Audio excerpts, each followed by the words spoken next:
and Dennis Mutoro to introduce the speaker for today.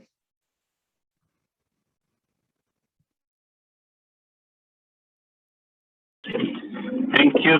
Good evening, family and friends of Rotary. It is my pleasure to introduce Dr. Jonathan Muriuki, who is an agroforestry scientist with over 20 years of experience in research and development activities that improve livelihood of the rural poor through use of trees. Dr. Jonathan has conducted research for development activities in agroforestry systems, ranging from tree, seed, and seedling supply systems, farm productivity, research with various categories of tree species, notably fodder, medicinal, fertilizer trees, and aspects of timber and fruit trees. He recently led a national process to develop the draft Kenya National Agroforestry Strategy, which is geared towards restoration of degraded land, as well as increase national tree cover to combat climate change and improve community livelihoods. He's currently based at the World Agroforestry Center in Nairobi. Welcome, Dr. Jonathan Muriuki. Thank you so much, Dennis, and good evening, ladies and gentlemen. I would like to observe all protocols. It's a great pleasure to be here. Humanitarian Fellowship.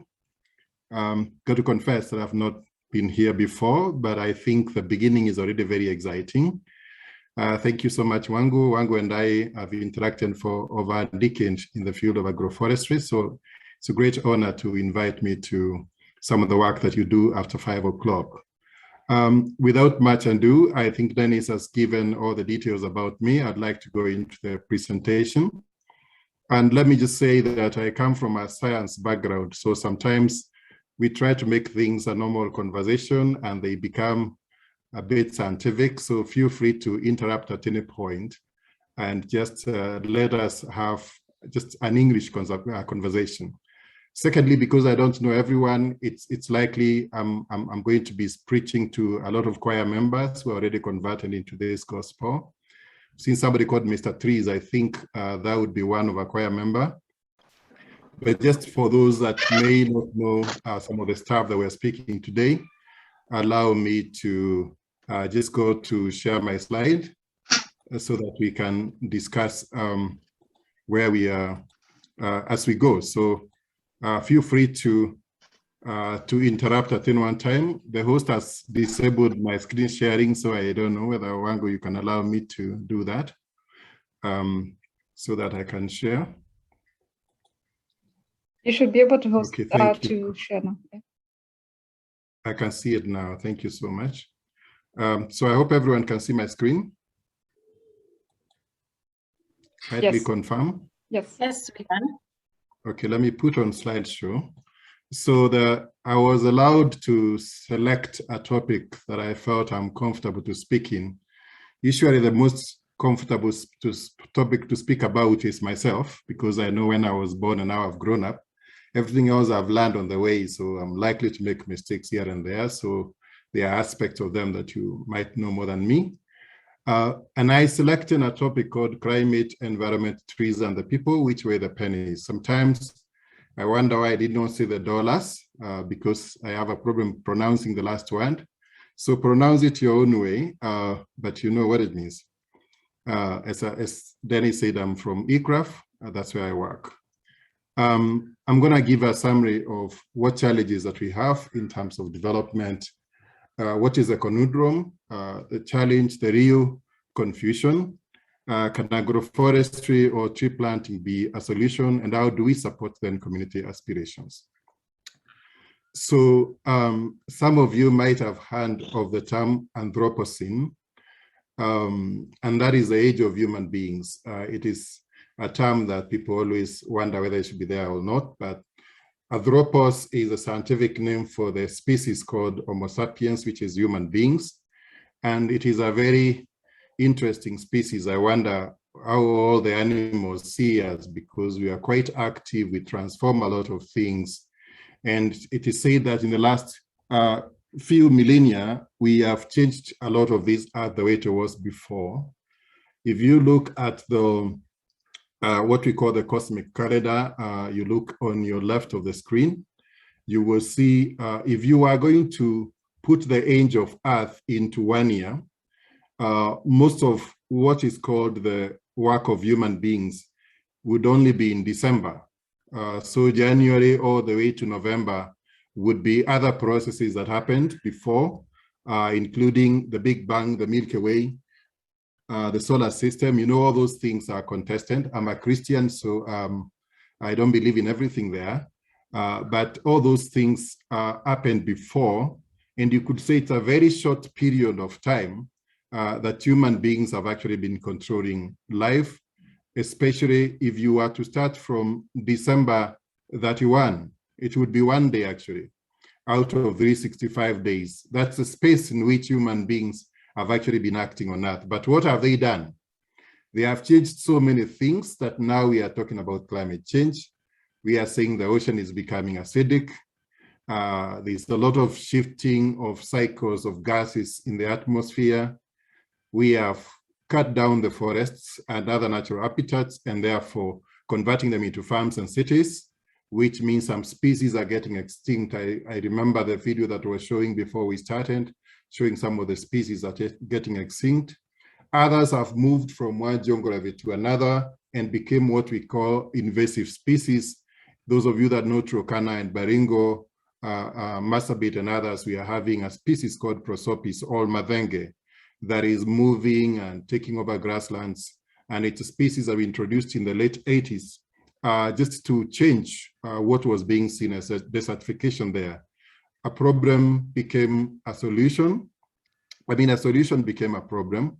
And therefore, all these things are transformations that we are doing in this short 1 day that we are controlling the global calendar. This mainly comes from two revolutions, the agricultural revolution and the industrial revolution, which is taking many faces. Now it is a technological revolution. That is where the industry is at. But these are the two revolutions that actually define the Anthropocene, and they have transformed systems. They have come with costs, quite a number of costs actually. For example, we are seeing huge increase in production of commodities. By the year 2000, we were at 170% change of production of maize. If you give 1950 as a reference here, a lot of production of iron and steel and aluminum. The human population had grown quickly from 1950 to 2000, just 50 years. We had moved from 2.5 billion to 6 billion. Now we are at 7.5 billion. So we've got registered vehicles moving quickly from 70 million in 1950 to almost a billion in the year 2000. Lots of oil consumption, lots of gas consumption, lots of coal consumption. And what does that mean? It means that we are exhausting the earth. Let me just explain a few things about the processes of the economic system. So if you can see my cursor of the computer, everything comes from the planet Mother Earth. We call her nature, we call her Mother Earth, we call her many things. Some stuff comes from the atmosphere, mainly transformed through the solar energy, but everything else, material fossils, minerals, we all collect them from the planetary sources, mainly the core of the earth. We transform them in the economic system, but then we produce a lot of waste and convert the energy that can no longer be utilized, and all that has to be disposed in the planetary sinks. So our process of transformation is identifying useful material, extracting them, whether they are biological or they are geological, then transforming them into things that we can use, whether these ones are equipment that are also used for producing other commodities, or they are commodities that we directly utilize. Some of them we transfer from one geography to another through the economic system, and then they need to be disposed at some point. And all this disposal comes into the planetary sinks. So you get all the sources getting depleted, and then we also need spaces, landfills and others to dispose our waste. Some of what we need to know is that the population is doubling every time, and doubling time depends on the stock size. So if you have a population of 7 billion, it's going to double much faster than if you're in a population of 1 billion. So we are growing much, much faster despite all the effort at population control, but there are limits in the sources of our planetary sources as well as space for sinks. Sometimes we do not have a lot of information to help us make decisions at policy level. And therefore, by the time we make decisions at policy, we are dealing with disasters, pandemics, and various other things that we contributed to through our economic system. And so there's something we call the Earth Overshoot Day. The Earth Overshoot Day is drawn from two concepts called the ecological footprint and biocapacity. And the ecological footprint is the amount of land and water area a human population would hypothetically need to provide the resources required to support itself. That is what we are calling the planetary sources, and to absorb its waste, which is what we are calling the sinks, given the prevailing technology. So the level of development at which we are in, if we were going to divide the planetary sources with the population that we have, we get the ecological footprint. And then, I mean, depending by the way we are consuming. And then there's a biocapacity, which is the real resources that are available at a specific time. So globally, we have, these are called global acres. They are not exactly hectares of land. It's just like a measure that is used to measure this ecological footprint. So you don't need to take this to heart. It's just a concept I'm trying to develop. We have about 2.6 global hectares per person, ecological footprint, and biocapacity of 1.8, meaning we consume more than we have. And therefore, we are consuming what the future generations should be consuming.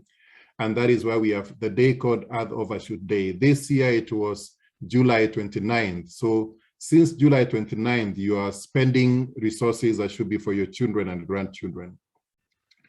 In Kenya, we have a biocapacity of 0.5 global hectares against an ecological footprint of 1. So actually, our own overshoot day is actually the end of June. So we need to produce sustainably, and this is what we have been calling the new vision, which is producing for people, food security, with environmental sustainability, but giving economic opportunity for all. And if we look at a bit of statistics for Kenya and how we are growing, in 1948, I think this is the first time there was census in Kenya. And let's use this here because the people that were born in 1948 are 73 years old. That's about the time that you're given in the Bible to grow. So the rest of it is usually bonus. And that's why you see the 70-year-olds want to be president because there's nothing else that is left to be done. So for a person who is 73 years old when he was born, there were 5 million people in Kenya. And right now we are at 2019, we were 47.6 million. So we are about 50 now. So for every one person in the year 1948, there are 9 people today. So if every one person had 9 hectares of land to produce food from, or to produce materials, what we are calling global hectares, today they only have 1. By the time we got independence, a second census has just been done. Again, for every one person, now we have 5.5 people. So we are growing really rapidly. And if you look at the youth population, right now we are at almost 14 million youth that need resources for the future. We are still underfeeding ourselves, and therefore we cannot produce optimally because out of, sorry, I'm using this line of produced some time ago. I couldn't get the statistics quickly when I wanted to introduce this evening. But by the year 2000, we were producing 1,965 calories per person when we needed 202 and 2,250, meaning a shortfall about 300 calories per day. We have improved this a bit, but we are still not there yet. Most of this comes from maize, which all of us want to produce, but we are not actually really taking advantage of some of these traditional crops that would actually produce better energy. Our economy is very much dependent on agriculture. On the years when we have poor agricultural productivity, then our GDP really goes down. So the years where there is drought and most of the capital is converted into feeding and bringing food from imports, then that means that there is less productivity economically and GDP goes down. So we need to be very careful about agriculture by looking at how agriculture has been performing from 1980. You see, apart from a few crops like tomatoes and French beans, mainly the horticultural sector, most of the other crops have actually been not growing per annum in terms of productivity. So the initial growth then is no longer happening because we were growing by cutting more land and producing in more fertile lands. But as the population was growing, then we are not able to do that. We are not able to produce in fallow land, and we want to conserve the remaining forest. So we are not able to go into producing more maize, while because of improved nutrition in urban centers and opportunities for export, you can see that now urban-oriented agriculture is increasing, and what sustains the rural areas is actually not increasing. And we have a challenge of climate change, which everybody is talking about. The Intergovernmental Panel on Climate Change has just produced worrying statistics, showing that now evidence is there to bear that the climate is actually changing. Temperatures are going back past the 2 degrees centigrade in the last 1 century, which before pre-industrial areas, we've moved already 2 degrees centigrade, which we have been trying not to do as per our agreement in the year 2015. That is a crucial bottom line we are already moving out of. So we are seeing rainfall variability increasing every year. We are seeing more intense rainfall coming and causing a lot of floods. And what is prediction is that agriculture production is going to go down, and then food prices are going to rise. We're going to see more of biodiversity losses, more of water scarcity, meaning more time and money spent looking for water, as well as serious sea level rising, which means some people being displaced. What causes climate change? I think this is preaching to the converted again, but the whole concept of greenhouse gases coming, sunlight coming from the sun in short wavelength, then hitting the surface of the earth, which then hits the atmosphere. So when you have more greenhouse gases here, then you get this diffracting and bringing back heat into the atmosphere. And these are the greenhouse gases that actually do that, but the main culprit here is carbon dioxide. These are just some of the statistics showing how much carbon dioxide we are producing.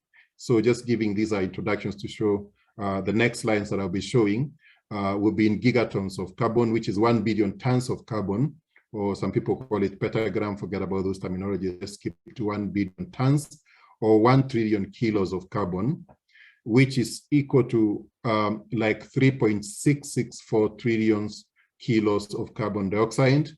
And that's, if you now look at one tree, for example, when it's about 40 years old, an average tree has got about 1 ton of carbon, which is what we are saying is 3.664 kilograms of carbon. So if you were to get all the carbon in 1 gigaton of carbon alone, you would need to plant about 1 billion trees to be able to just get that carbon. So when I talk about gigatons in the next few slides, you'll understand what we are talking about.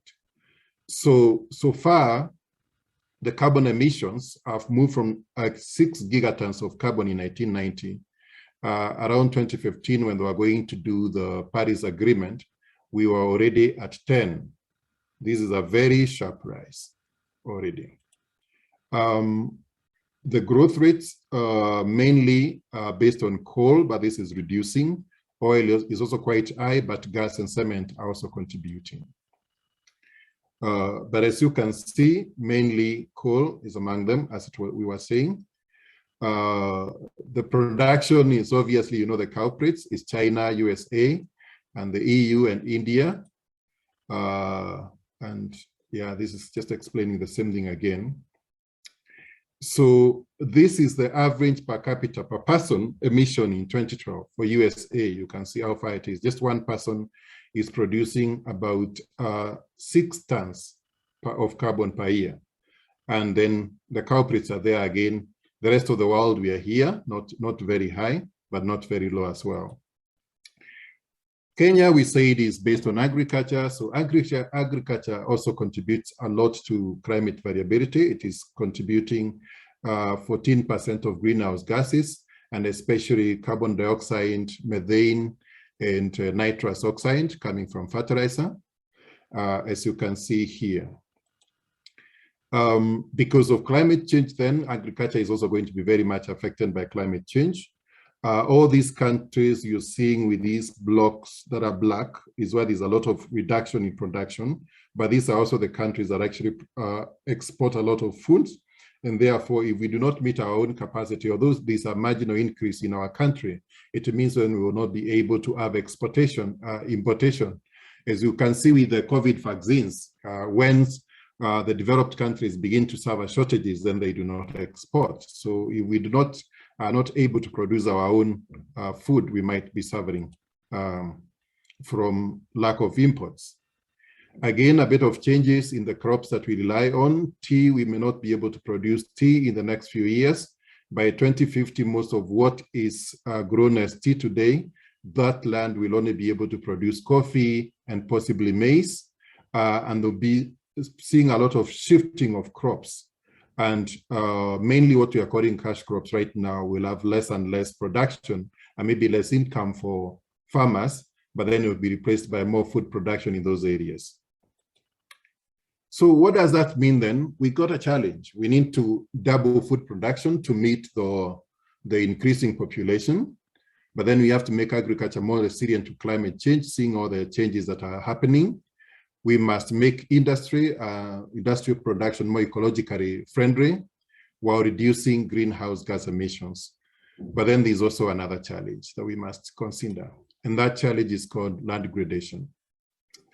Quite a number of definitions there, but I'm not going to go into them. But the simple one is decline in the current or potential capacity of soil to produce goods and services, especially food, fuel, and fiber that we need for our industry.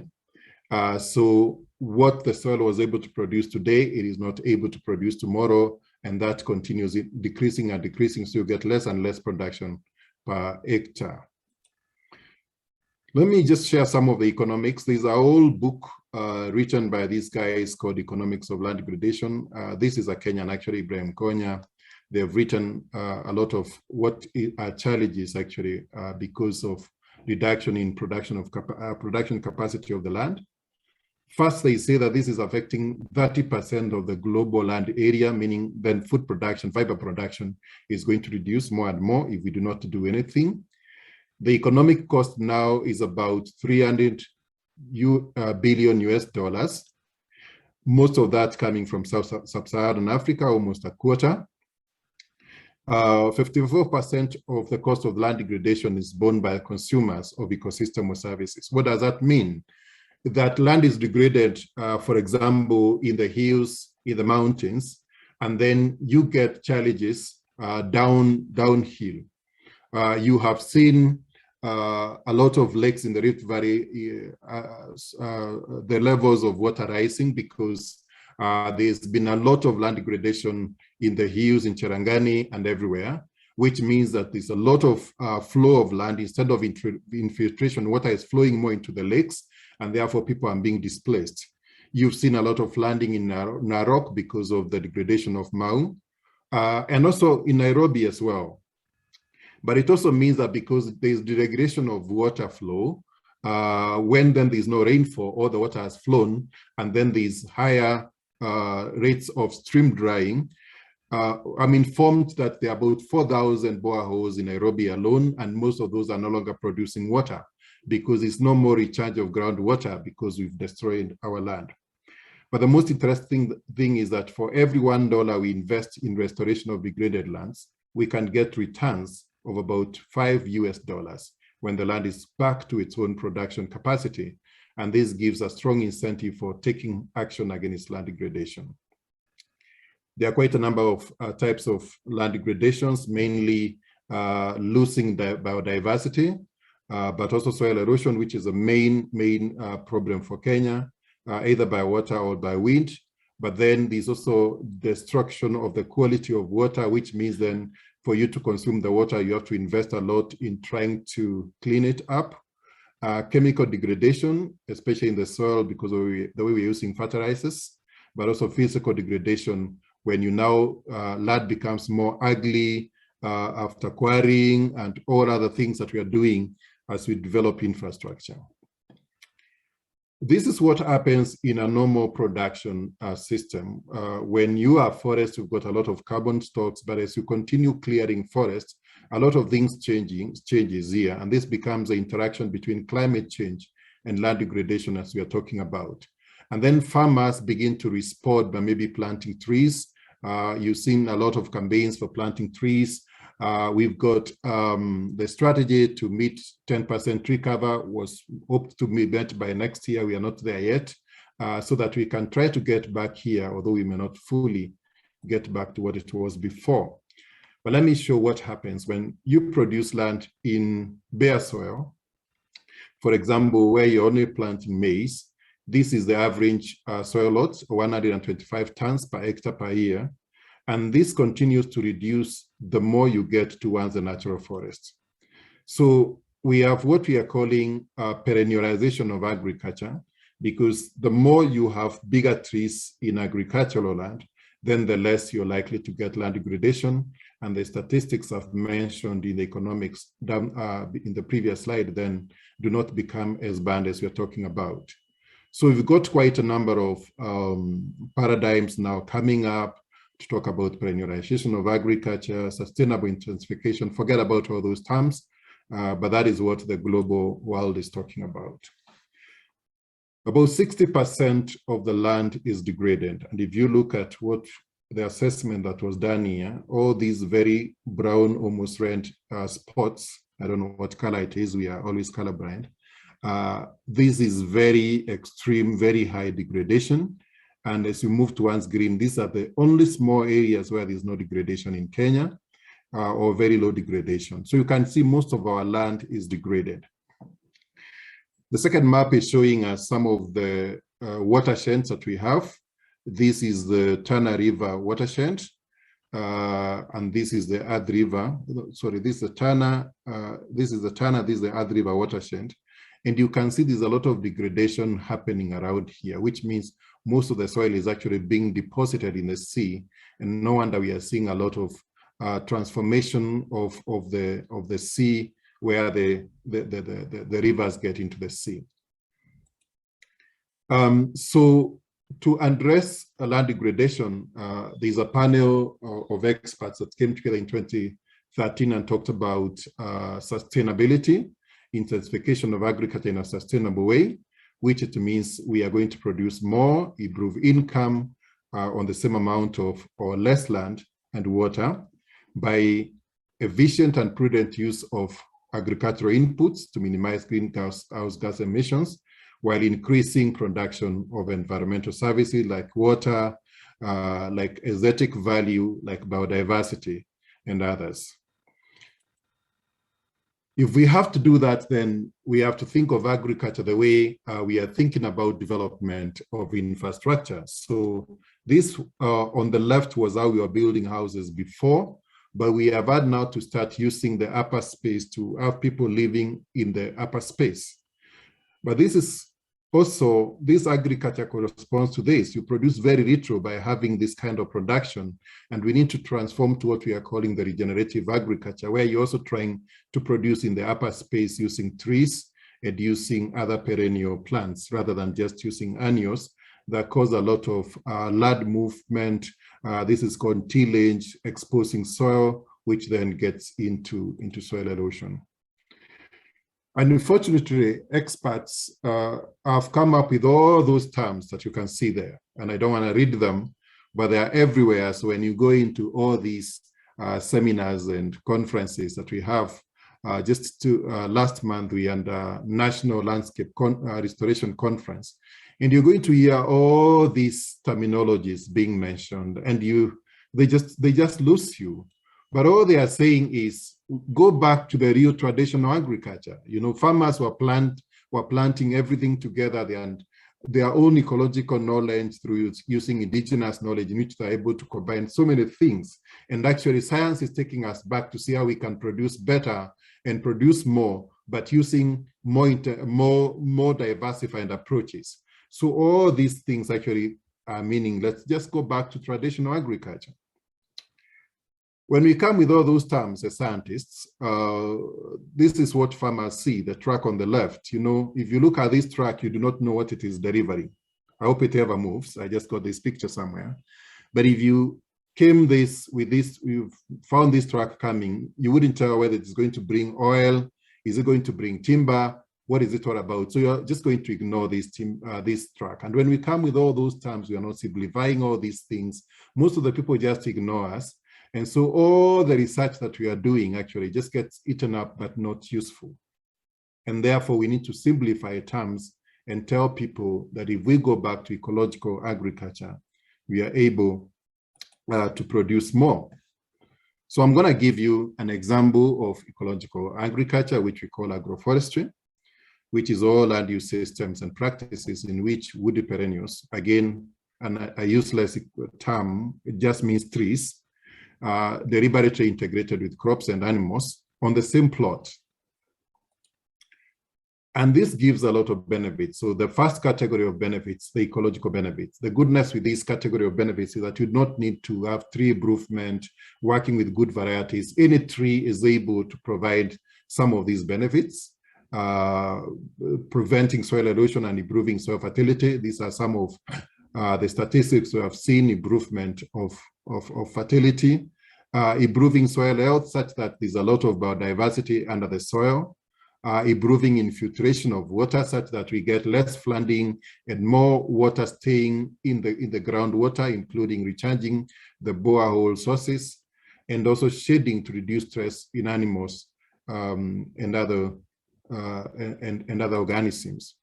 And then there are the livelihood or the economical benefits that come from trees, which means improvement in food security, improvement in founder productivity, getting more and more wood for cooking and eating, but also being able to sell and produce, get some income, but also improvement in income. So it's beyond just producing more food, but more diversified food coming from trees and farmers getting better income.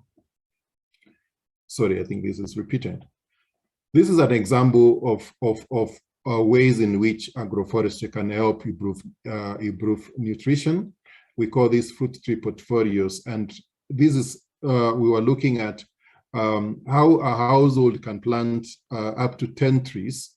They can plant a papaya, they can plant a mango, they can plant a waterberry, all these all the way to orange or to desert date. And they're able to be having fruits every season. Usually this is called an hunger season when most of the fruits are not in season. But when you combine all these, then they're able to get vitamins all across the year. There's always going to be a fruit coming out, and the children can actually utilize it. So if you plant more trees, then you get more nutrition, you get more calories, you get better human capital. This is some work that was done under a tree called Fidabi albida in Southern Africa. It also grows in Kenya. A lot of them, I've seen them in Guruman. And you can see under the trees, when you plant the crops, maize under the trees, you get much more harvest, which goes against the common thinking that every tree is going to compete with maize, every tree is going to compete with other crops, and therefore if you plant trees with crops, you're likely to produce less. But what happens is that there's what we call a vicious cycle of deprivation. The farmers are poor, communities are poor, they are hungry, and because they are hungry, then they cannot develop very well in terms of physical and cognitive development, and therefore there is low productivity and lack of capital. And so although they know they can actually get sources of trees to plant, sometimes they are really struggling, and this is aggravated by absence of basic services such as healthcare, meaning less productivity, and folks only have to survive. And to survive, they do what is easy for them, and most of that is degrading practices such as charcoal burning, sand harvesting, and those kind of practices. So we do need to invest in communities so that we can have these conversations with them to reverse degradation of land and combat climate change. And maybe the Rotary clubs now can begin to think about how to invest in supporting communities, poor communities, to get little resources that then can make them have a good vision and a roadmap towards restoring land into themselves. And then that is going to cascade into more productivity by communities. That is going to cascade into more purchasing power by more people, and then that begins to boost the economy. And this is one approach in which we have been trying to work with the communities to do situation analysis, looking at how they organize their own production and being able to come to see what are their problems, using problem trees and other ways. You don't need to look at all this. And then they come up setting up a vision of what they desire to have. And then they agree on what they need to do, and this roadmap including what kind of support that they need. We did this in Baringo. I don't know whether people are able to see this well, but if you're close to your computer, you should be able to see that. And this is a vision of one community in Marigat sub-county of Baringo County. And it is very interesting to see what they want. They want increased land area brought under cultivation. That's because they are losing land to prosopis or madenge. They also want road infrastructure to allow them to move their products, including charcoal, to collection centers. They want better living standard for charcoal producer households. I have to confess that we are dealing with people that are producing charcoal to see how we can make it more sustainable. They want reduced flooding due to sustainable management. They want improved charcoal trend and leading supply of quality charcoal, and sustained increase in tree cover. So when you look at some of the visions and outcomes that communities want, it's exactly what we are talking about: improvement in the environment. And that is a landscape that is evergreen with clean air, high tree cover and diversity, resilient to climate change, and is sustainably generating multiple benefits to the community. I have cut off some of the action plans that they wanted to have just for the sake of time. We did the same in Kitui. And what do they say? Again, it was a charcoal producer group, and we were targeting charcoal producer groups because they are really degrading the environment, and they are becoming a conundrum in terms of policy making in these counties. Again, their vision is a sustainable green environment for a secure community and livelihood. And these are some of the outcomes: improved charcoal production, water availability for agriculture domestic uses, charcoal marketing systems, knowledge and skills on production, and knowledge and skills on tree nursery establishment, and food security and income security. So where can we invest? And this should be my last slide, just to throw you a challenge to the listeners today. First of all, we need to invest in enabling tree growing beyond tree planting. All of us that are now environmentalists have decided to deliberately move from the term tree growing, because tree growing is very iconic. In May, for example, we gather everywhere, we plant trees everywhere. I know you under campaign, I think 2 years ago in Karura, Plant Your Age. And all these trees get planted, we take our pictures, and then we leave. And most of those trees die because they are not connected to sustainable systems to ensure that they can be watered where they need to be watered. They can be protected against livestock trampling, and therefore several of them die. And you wonder, with all these tree planting campaigns, where are all these trees we've been planting? So we've changed the conversation to what is called tree growing beyond tree planting, including what we call community managed natural generation of trees. A lot of hills are being depleted by charcoal burning, and water is no longer well flowing in a regular manner. And natural regeneration, using a bit of conservation, supporting farmers to do some bit of infiltration traps, can actually change this scenario.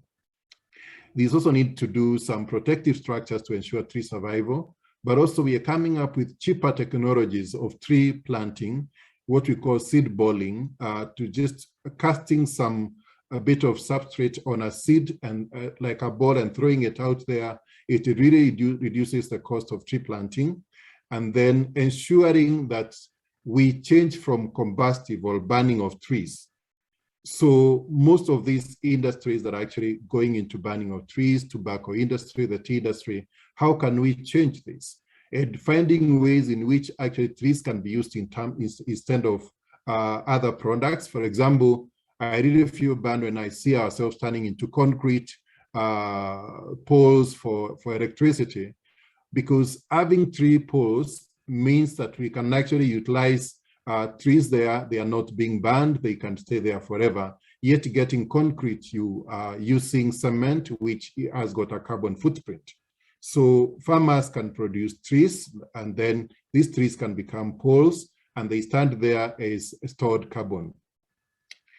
We need to support communities to exit from the use of wood energy by having such small investments like biogas, production of briquettes, production of solar technologies and energy-saving vehicles to ensure that most of these trees are standing, that are planted. And therefore, if you think about community support for some of these things, including better technologies for charcoal production before we exit charcoal, because this whole charcoal transition conversation is taking quite a long time.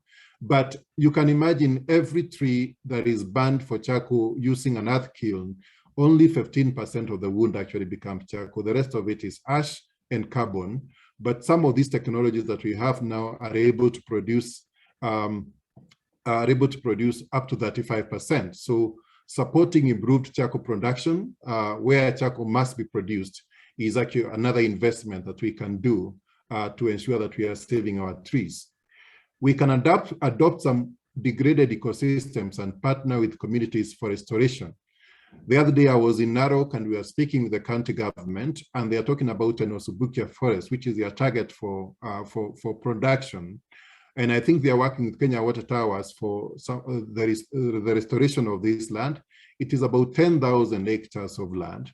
And Kenya Water Towers so far has only been able to restore 250 hectares of land by supporting the communities there. Now, the rest of the 9,750 hectares are still up there for restoration.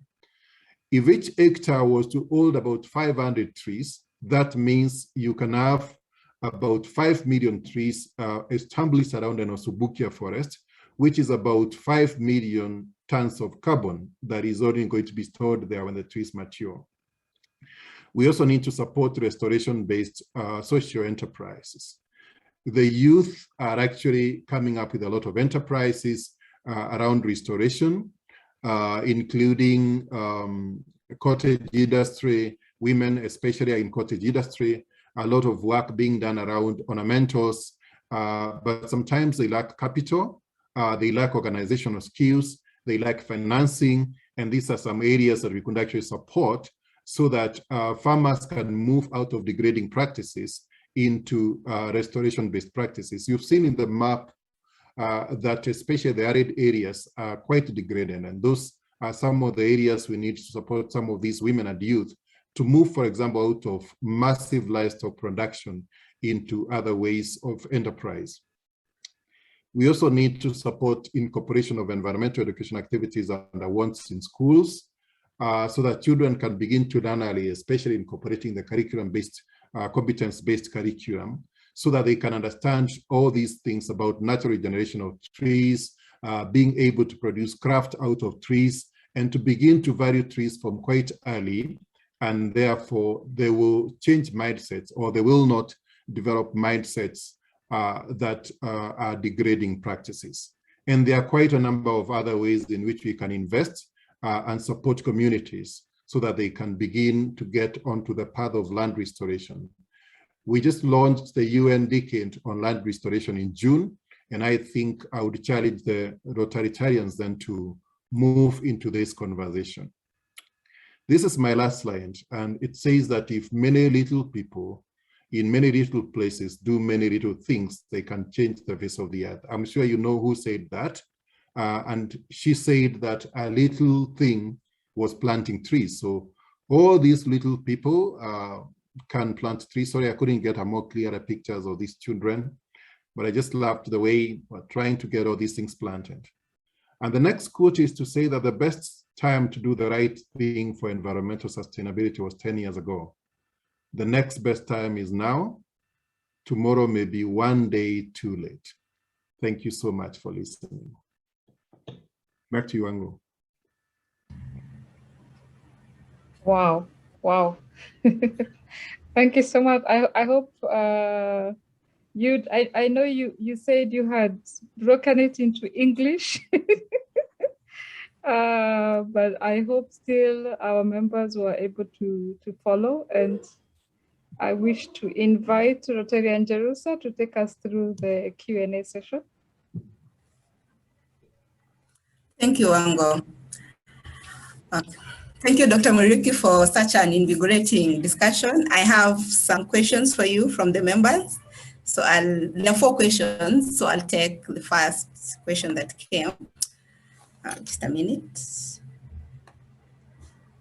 So the question was, why is the government in Kenya allocating billions to local energy, coal energy, exploration and mining? And what are the organizations like ICRAF and others doing to petition the government to allocate these funds? That is the first question. Maybe I ask all the questions or you take a question each. Maybe a question each is better so that Okay, that's fine. So we address the coal energy question.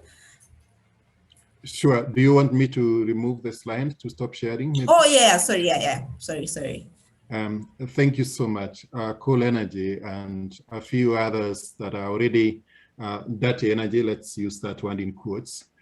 One of the reasons why policymakers make these mistakes is because valuation of the environment is really difficult.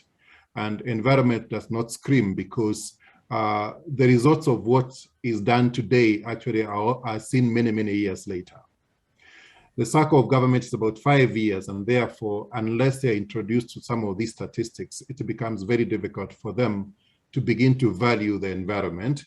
And therefore, they'll be looking at what we call low-hanging fruits. For example, the fact that coal is easily going to produce environment and produce energy. But of course, you're not seeing the sickness that comes with it.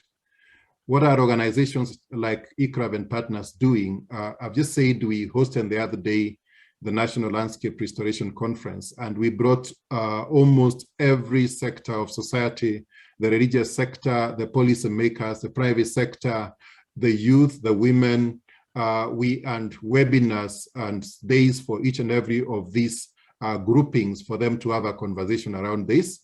And we had a closing session in which we were informing, especially the Minister of Agriculture and the Minister of Environment, and we are upscaling this conversation now to the Treasury, the Minister of Finance, for them to begin to allocate resources for restoration. So we are turning the conversation. Parliament still needs to be informed much more about restoration needs, and we are doing that both at National Assembly level, but also at various county assembly levels, so that parliaments can begin to listen. It's always wise to do this at the early part of the government. Right now may be too late because nobody's listening to these things, but we try as much as possible to do that. Informing strategies as well. We are just completing the National Agroforestry Strategy, which has got this conversation. We are also completing what is called Forest Landscape Action Implementation Plan together with the Minister of Environment, so that these documents already are included in the thinking of the government. Just to inform the members that in the coming devolution conference, our whole conversation around land restoration is going to be big, led by the governor for Elgeyo Marakwet, who is seeing a lot of challenges of landslides in Elgeyo Marakwet, so that now this conversation is coming everywhere, and budgets can be allocated at both county and national level for land restoration. Thank you. Okay, thank you for that. Another question is, does ICRAF partner directly with community groups and DBS to increase forest cover? If you do that, what's the procedure? Thank you so much. That's a very good question. Yes, ICRAF does partner with community groups, although not directly.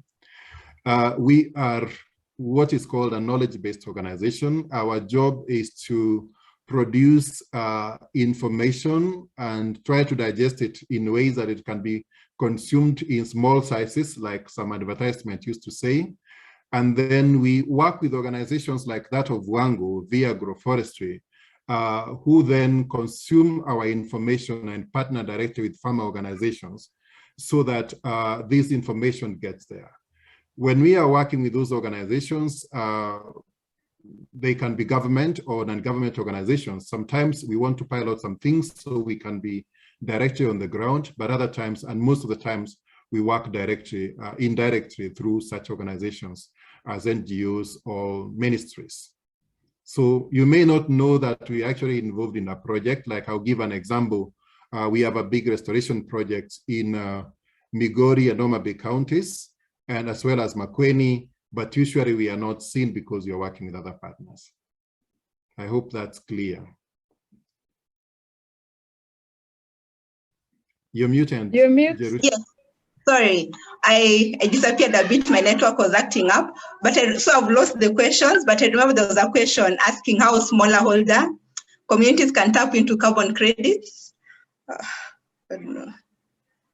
Yeah, I think I'll look for it. Yeah, how can smallholder farmers or schools tap into carbon credits? That's a very good question. Carbon finance is a very challenging conversation. It is still a growing conversation because so far it is based on voluntary approaches because of the evolving climate conversation.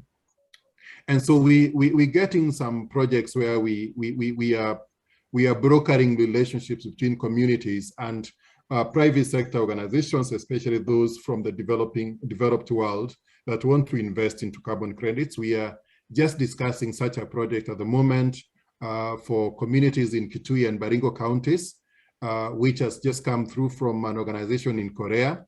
And we are also discussing the same for even a bigger project that could move into like $2 million worthy of carbon. So farmers need to be informed on what the verification procedures of carbon, and Wangu could be in a better way to speak about this because she's already involved on the ground in the Kenya agricultural carbon projects. Farmers need to be informed. They need to know ways in which they can engage. Tree planting is a great idea for carbon, but it comes with a lot of challenges because trees that are being meant for carbon should not then be cut and converted into, for example, charcoal, because then that carbon is gone. That carbon has to be standing. It has to be verified through measurements. And then when it is verified by an independent company, it is sold in the carbon market, and that money comes back into communities. Usually this money is coming into community projects rather than direct costs, but some organizations actually pay directly to farmers. It is not a lot of money. By itself, carbon cannot incentivize tree planting, but the goodness is that carbon is just the stem of the tree and the branch of the tree. You're getting all these other branches from the tree, both economic and ecological benefits. Thank you. Okay, thank you. Maybe there's another question that has just come in. If someone wants to be involved in the carbon project, what's the process? Maybe you can tie that with the other one that you just addressed.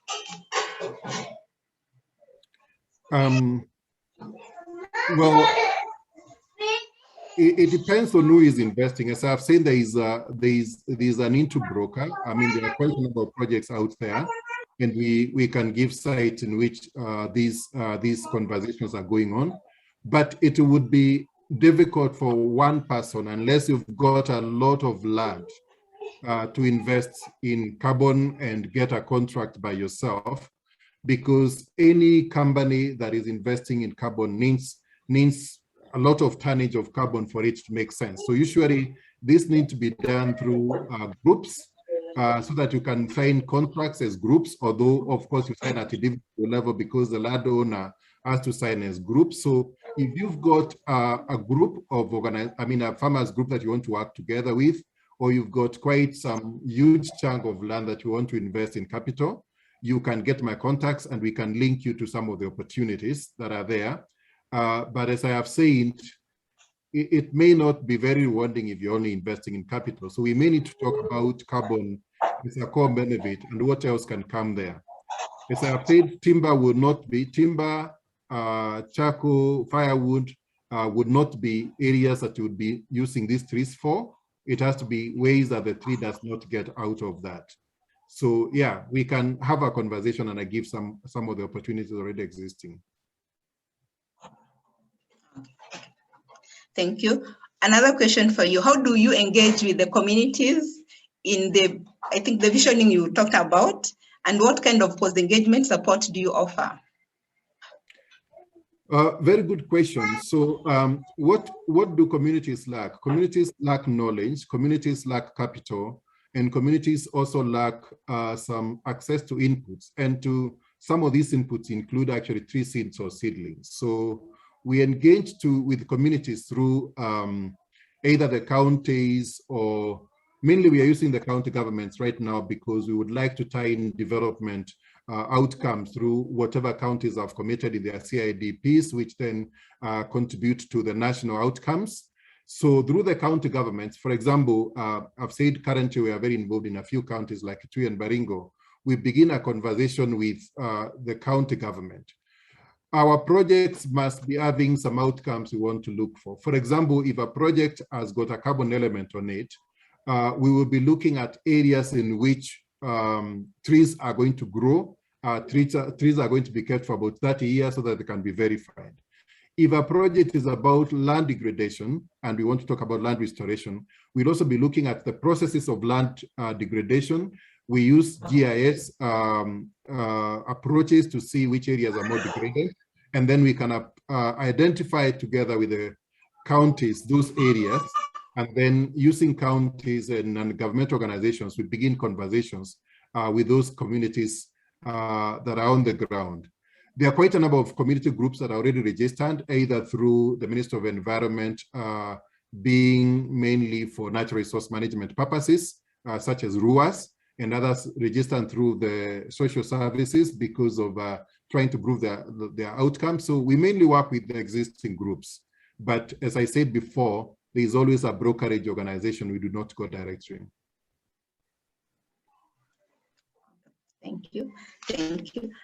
Another question, let me see. Oh, another question was why are people discouraged from planting trees with food crops? Why do agronomists, agro professionals discourage people from planting trees with food crops? Thank you so much. I was expecting that question to come, but I was thinking it's eucalyptus. Anyway, so let me come back to planting trees with food crops. I'll be surprised if I get out of this without mention of eucalyptus. But the reason why agronomists discourage planting of trees with food crops is obviously the fact that every component that is on land competes for nutrients, competes for light, competes for water. And so trees are seen to be competitors for all those elements with crops, which is very, very true.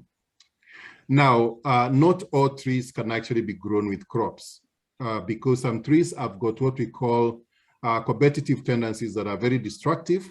These are processes called allelopathy, and that means that the tree produces some chemicals that kind of poison the ground around it so that other plants cannot grow well around it. For example, blackwater, eucalyptus, they produce those chemicals as a way of competing. And therefore, if you plant some of those species with crops, then obviously you're not going to get good yields. But there are other plants, especially those in the legume family. The legume family is a family of trees and crops like pigeon peas and green grams.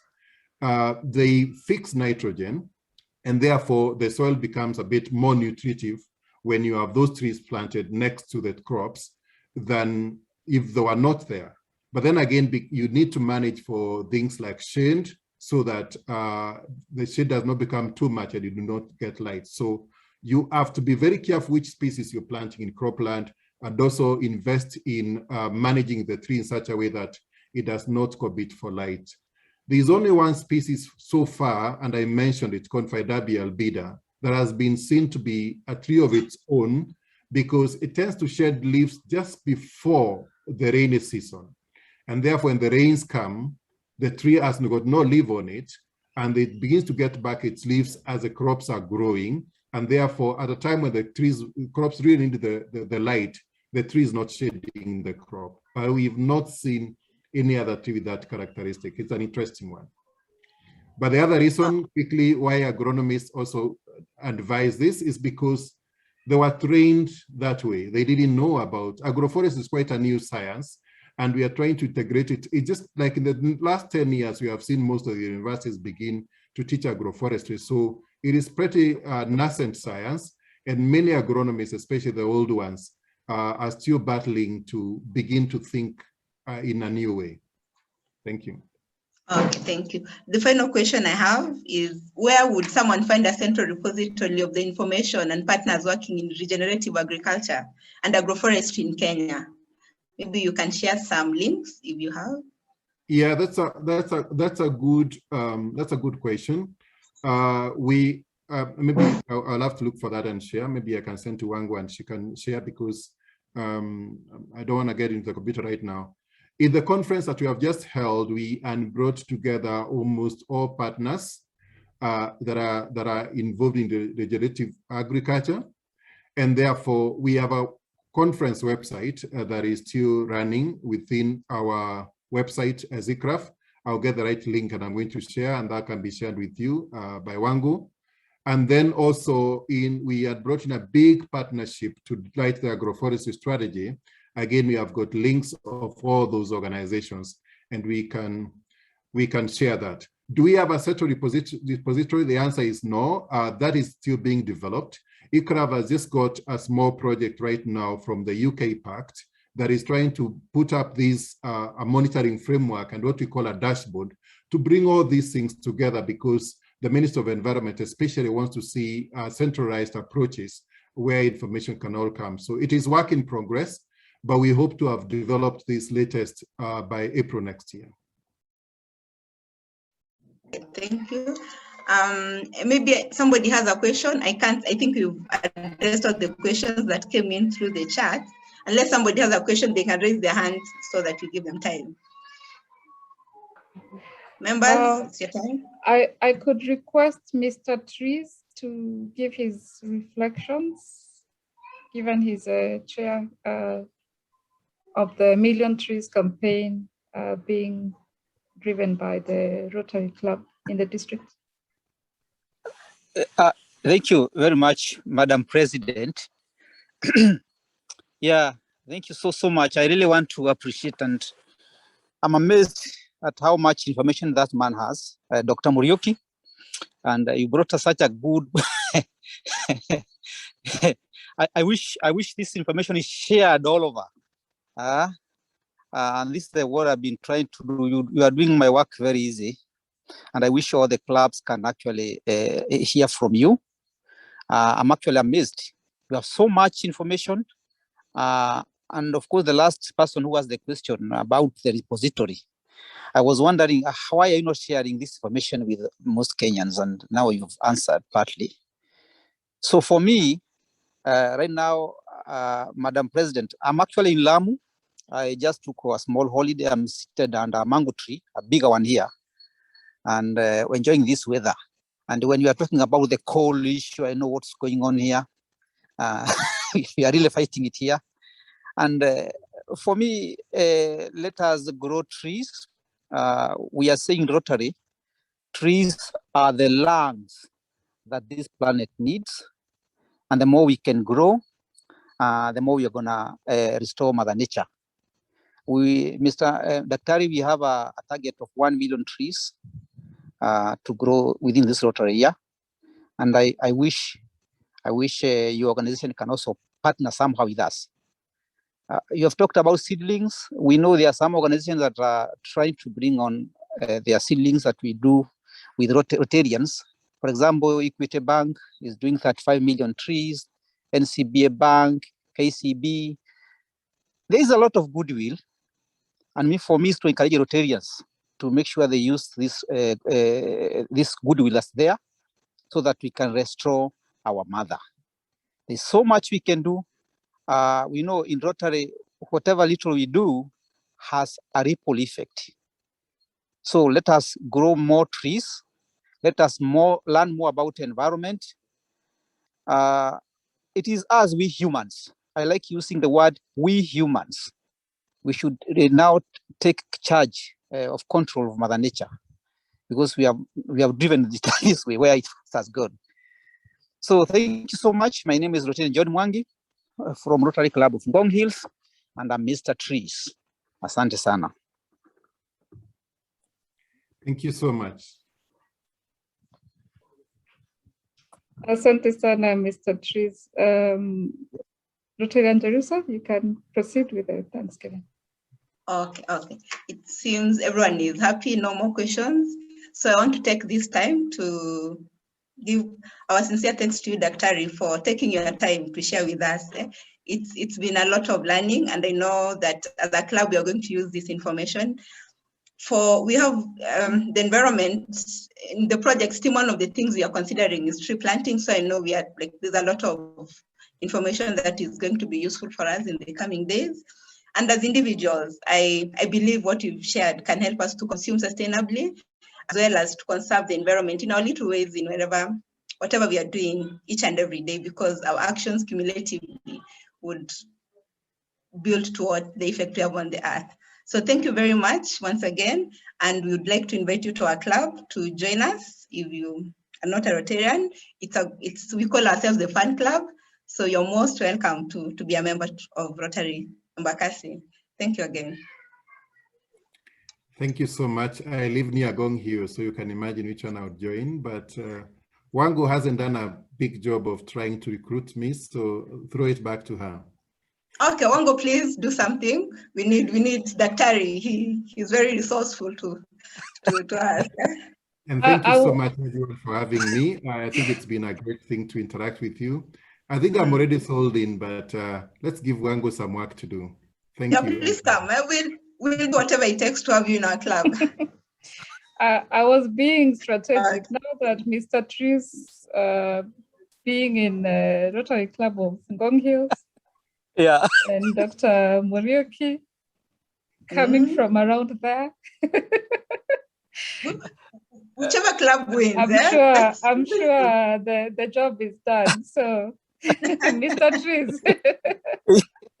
Oh, for that one, if you allow me, Yes. I'm so grateful. Allow me to give some dollars because my phone. I'm using my phone, and it's likely to. I'm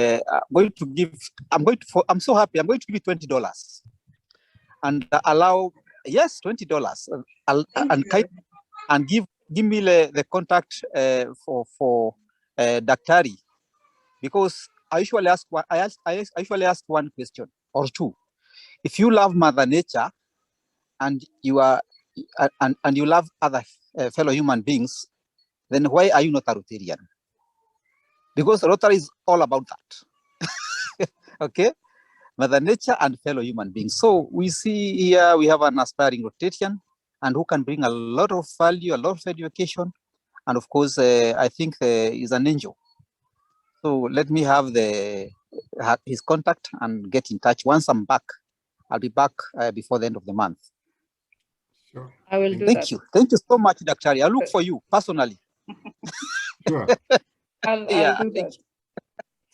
Thank you. Now we're entering the SAA time. I wish to invite Rotarian Jude and request PE to share the details for the SAA.